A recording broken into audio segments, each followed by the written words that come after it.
নমস্কাৰ সকলোকে আমাৰ অন্যটা ভিডিঅ'লৈ স্বাগতম জনালো। মই হৈছোঁ পবিত্ৰ আৰু আপোনালোকে চাই আছে ষ্টাডি উইথ পবিত্ৰ।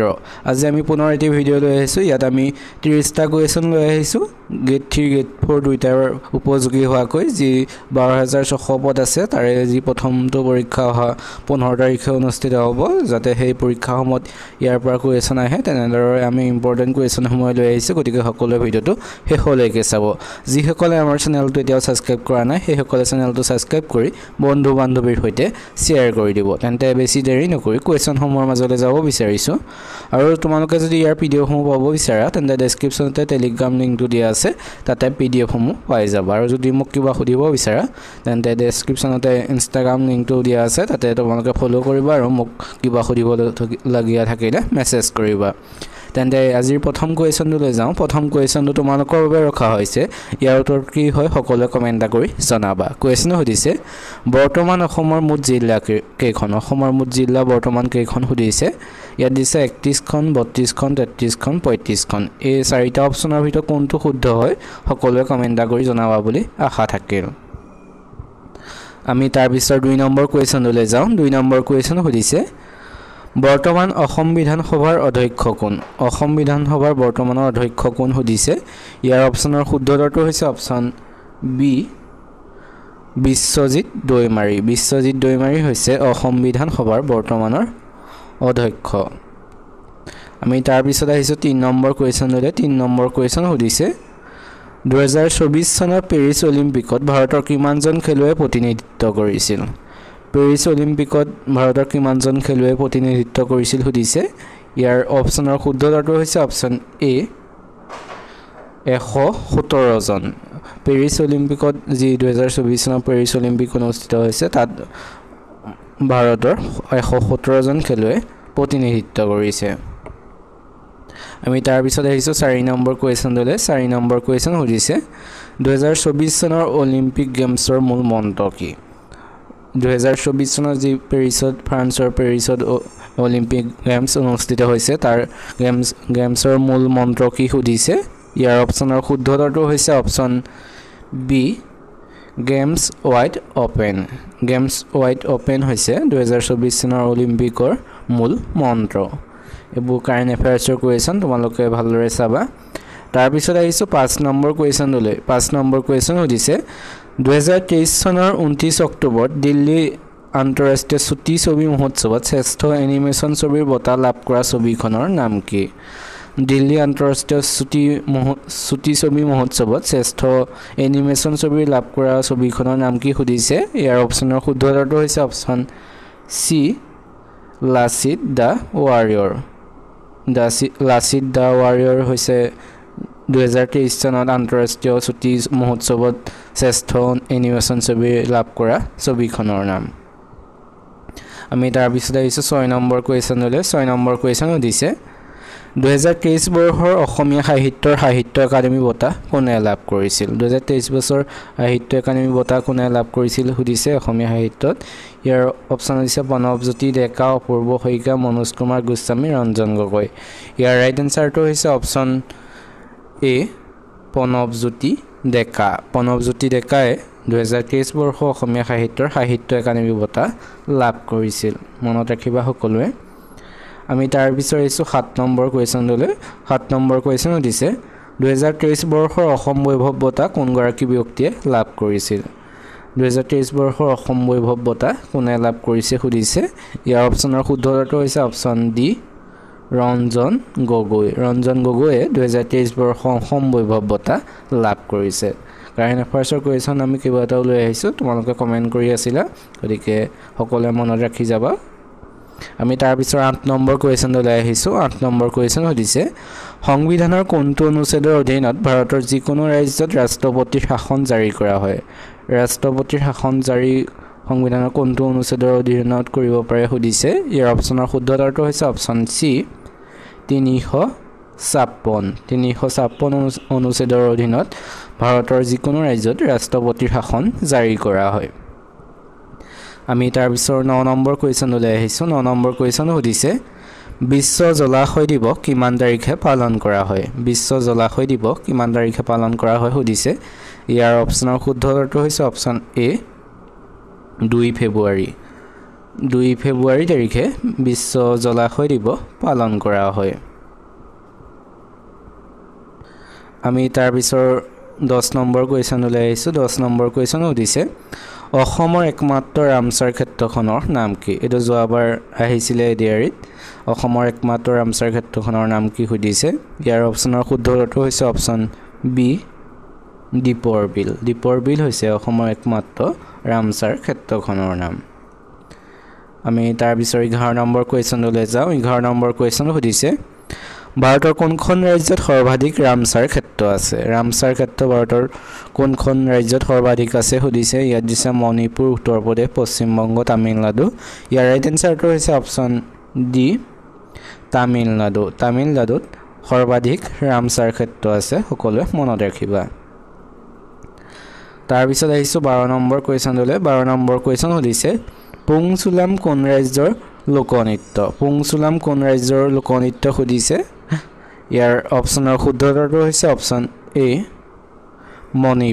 মণিপুৰৰ এটি লোকনৃত্য হৈছে পুংচুলাম সকলোৱে লিখি ৰাখিবা তাৰ পিছত আহিছো 13 নম্বৰ কুৱেশ্যনলৈ 13 নম্বৰ কুৱেশ্যন সুধিছে জৱাহৰলাল নেহৰুৰ সমাধিস্থলক কি বুলি জনা যায় জৱাহৰলাল নেহৰুৰ সমাধিস্থলক কি বুলি জনা যায় সুধিছে ইয়াৰ অপচনৰ শুদ্ধ উত্তৰটো হৈছে অপচন বি শান্তিবন বুলি জনা যায় জৱাহৰলাল নেহৰুৰ সমাধিস্থলক সকলোৱে মনত ৰাখিবা যোৱাবাৰ বিজয় ঘাট কি আহিছিলে গতিকে এনে ধৰণৰ কুৱেশ্যন আহি থাকে সকলোৱে ভালদৰে মনত ৰাখি যাবা আমি তাৰ পিছত আহিছো 14 নম্বৰ কুৱেশ্যনলৈ 14 নম্বৰ কুৱেশ্যন সুধিছে আকবৰনামা কাৰ ৰচনা আকবৰনামা কোনে ৰচনা কৰিছিল সুধিছে ইয়াৰ অপচনৰ শুদ্ধ উত্তৰটো হৈছে অপচন সি আবুল ফজলে আকবৰনামা লিখিছিল ৰচনা কৰিছিল সকলোৱে মনত ৰাখিবা তাৰ পিছত আজি 15 নম্বৰ কুৱেশ্যনলৈ আহিছো 15 নম্বৰ কুৱেশ্যন সুধিছে দক্ষিণ কোৰিয়াৰ ৰাজধানী চহৰ কি দক্ষিণ কোৰিয়াৰ ৰাজধানী চহৰখনৰ নাম কি সুধিছে ইয়াৰ অপচনৰ শুদ্ধ উত্তৰটো হৈছে অপচন এ সিউল হৈছে দক্ষিণ কোৰিয়াৰ ৰাজধানী চহৰখনৰ নাম আৰু ইয়াৰ যি মুদ্ৰাৰ নামটো কি সকলোৱে মনত ৰাখিবা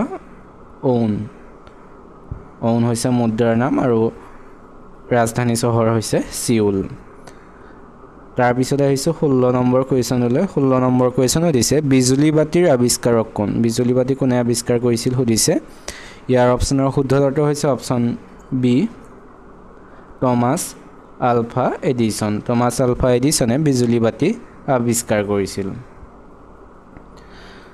তাৰ পিছত আজি 17 নম্বৰ কুৱেশ্যনলৈ আহিছো 17 নম্বৰ কুৱেশ্যন সুধিছে ভাৰতৰ প্ৰথম সবাক চলচ্চিত্ৰখনৰ নাম কি ভাৰতৰ প্ৰথম সবাক চলচ্চিত্ৰখনৰ নাম কি সুধিছে ইয়াৰ অপচনৰ শুদ্ধ উত্তৰটো হৈছে অপচন সি আলম আৰা হৈছে ভাৰতৰ প্ৰথম সবাক চলচ্চিত্ৰখনৰ নাম সকলোৱে লিখি ৰাখিবা এইটো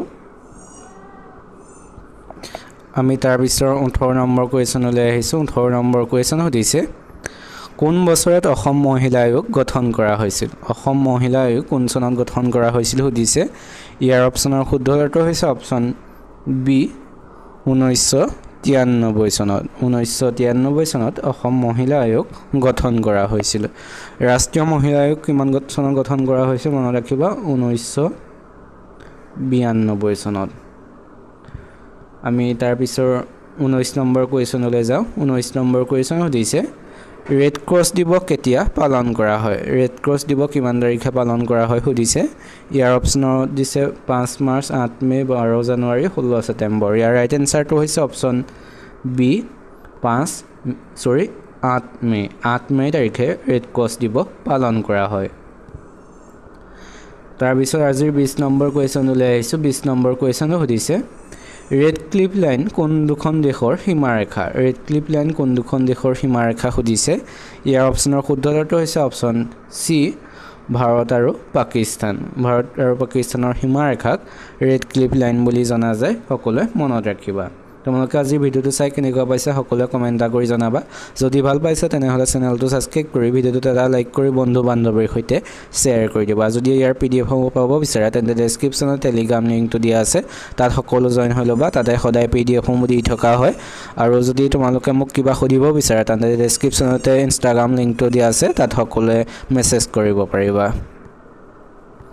আমি তেন্তে তাৰ পিছৰ 21 নম্বৰ কুৱেশ্যনলৈ আহিছোঁ 21 নম্বৰ কুৱেশ্যনো দিছে জয়সাগৰ পুখুৰী কোনে খান্দিছিল জয়সাগৰ পুখুৰী কোনে খান্দিছিল সুধিছে ইয়াৰ অপচনৰ শুদ্ধ উত্তৰটো হৈছে অপচন এ ৰুদ্ৰসিংহই জয়সাগৰ পুখুৰী খান্দিছিল তেখেতে মাতৃ জয়মতীৰ স্মৃতিত এই জয়সাগৰ পুখুৰী খান্দিছিল মাত্ৰ 45 দিনৰ ভিতৰত বুলি কোৱা হয় সকলোৱে মনত ৰাখিবা আমি তাৰ পিছৰ কুৱেশ্যনলৈ যাওঁ তাৰ পিছৰ 22 নম্বৰ কুৱেশ্যনলৈ আহিছোঁ 22 নম্বৰ কুৱেশ্যন সুধিছে অসমৰ প্ৰথমখন চিকিৎসা মহাবিদ্যালয় ক'ত অৱস্থিত অসমৰ প্ৰথমখন চিকিৎসা মহাবিদ্যালয় ক'ত অৱস্থিত সুধিছে এইটো যোৱাবাৰ আহিছিল এদৰে ইয়াৰ অপচন দিছে গুৱাহাটী যোৰহাট ডিব্ৰুগড় শিলচৰ ইয়াৰ ৰাইট এনসাৰটো হৈছে অপচন সি ডিব্ৰুগড়ত অসমৰ প্ৰথমখন চিকিৎসা মহাবিদ্যালয় অৱস্থিত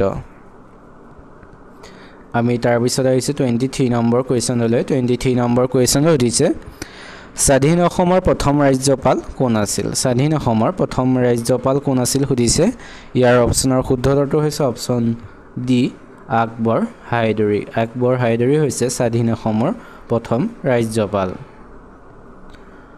আমি তাৰ পিছত 24 নম্বৰ কুৱেশ্যনলৈ আহিছোঁ 24 নম্বৰ কুৱেশ্যন সুধিছে প্ৰহ্লাদ চৰিত কাৰ ৰচনা সুধিছে ইয়াত দিছে হেম সৰস্বতী আবুল ফজল কালিদা ৰাম সৰস্বতী ইয়াৰ ৰাইট এনসাৰটো হৈছে অপচন এ হেম সৰস্বতী প্ৰহ্লাদ চৰিত হেম সৰস্বতীয়ে ৰচনা কৰিছিল আমি তাৰ পিছত আহিছোঁ 25 নম্বৰ কুৱেশ্যনলৈ 25 নম্বৰ কুৱেশ্যন সুধিছে বৰদলৈ ট্ৰফী কিমান চনৰ পৰা আৰম্ভ হয় সুধিছে ইয়াৰ অপচনৰ শুদ্ধ উত্তৰটো হৈছে অপচন বি 1952 চনৰ পৰা বৰদলৈ ট্ৰফী আৰম্ভ হয় তাৰ পিছত আহিছে 26 নম্বৰ কুৱেশ্যনলৈ 26 নম্বৰ কুৱেশ্যন সুধিছে পলাশী যুদ্ধ কিমান চনত সংঘটিত হৈছিল সুধিছে ইয়াৰ ৰাইট এনসাৰটো হৈছে অপচন সি 1757 চনত পলাশী যুদ্ধ সংঘটিত হৈছিল আৰু যি দিছে 1857ত কি হৈছিলে চিপাহী বিদ্ৰোহ এই দুটা কনফিউজ থাকে সকলোৱে ভালকৈ মনত ৰাখি ল'বা তাৰ পিছত আহিছোঁ 27 নম্বৰ কুৱেশ্যনলৈ 27 নম্বৰ কুৱেশ্যন সুধিছে যোৰহাট সাৰ্বজনিক সভাৰ প্ৰতিষ্ঠাপক কোন আছিল সুধিছে ইয়াৰ অপচনৰ শুদ্ধ উত্তৰটো হৈছে অপচন ডি জগন্নাথ বৰুৱা হৈছে যোৰহাট সাৰ্বজনিক সভাৰ প্ৰতিষ্ঠাপক যোৰহাট সাৰ্বজনিক সভা কিমান চনত প্ৰতিষ্ঠা হৈছিল মনত ৰাখিবা 1884 চনত মনত ৰাখিবা সকলোৱে তাৰ পিছত আহিছোঁ 28 নম্বৰ কুৱেশ্যনলৈ 28 নম্বৰ কুৱেশ্যন সুধিছে উগ্ৰতাৰা মন্দিৰ কোনে নিৰ্মাণ কৰিছিল সুধিছে ইয়াত দিছে শিৱসিংহ ৰুদ্ৰসিংহ জয়ধ্বজসিংহ ৰাজেশ্বৰ সিংহ ইয়াৰ ৰাইট এনসাৰটো হৈছে অপচন এ শিৱসিংহই উগ্ৰতাৰা মন্দিৰ নিৰ্মাণ কৰিছিল তাৰ পিছত আহিছোঁ 29 নম্বৰ কুৱেশ্যনলৈ 29 নম্বৰ কুৱেশ্যন সুধিছে উচ্চ ন্যায়ালয়ৰ ন্যায়াধীশসকলক কোনে নিযুক্তি প্ৰদান কৰে উচ্চ ন্যায়ালয়ৰ যি ন্যায়াধীশসকল সেই ন্যায়াধীশসকলক কোনে নিযুক্তি প্ৰদান কৰে সুধিছে ইয়াৰ অপচনৰ শুদ্ধ উত্তৰটো হৈছে অপচন সি ৰাষ্ট্ৰপতিয়ে উচ্চ ন্যায়ালয়ৰ ন্যায়াধীশসকলক নিযুক্তি প্ৰদান কৰে এতিয়া আহিছোঁ তাৰ পিছত 30 নম্বৰ কুৱেশ্যনলৈ 30 নম্বৰ কুৱেশ্যন সুধিছে বান ৰজাৰ জীয়ৰী উষাক কোনে বিয়া কৰাইছিল সুধিছে ইয়াৰ অপচনৰ শুদ্ধ উত্তৰটো হৈছে অপচন এ অনিৰুদ্ধই বান ৰজাৰ জীয়ৰী উষাক বিয়া কৰাইছিল এইকেইটাই আছিল আজিৰ কুৱেশ্যন আজিৰ আমি যি 30টা কুৱেশ্যন আলোচনা কৰিলোঁ 30টাৰ ভিতৰত তোমালোকে কিমানটা শুদ্ধ উত্তৰ কৰিব পাৰিলা সকলোৱে কমেণ্ট কৰি জনাবা যিসকলে আমাৰ চেনেলটো এতিয়াও ছাবস্ক্ৰাইব কৰা নাই সেইসকলে চেনেলটো ছাবস্ক্ৰাইব কৰি বন্ধু বান্ধৱীৰ সৈতে শ্বেয়াৰ কৰি দিবা তেন্তে আজিলৈ ভিডিঅ'টো ইমানে ধন্যবাদ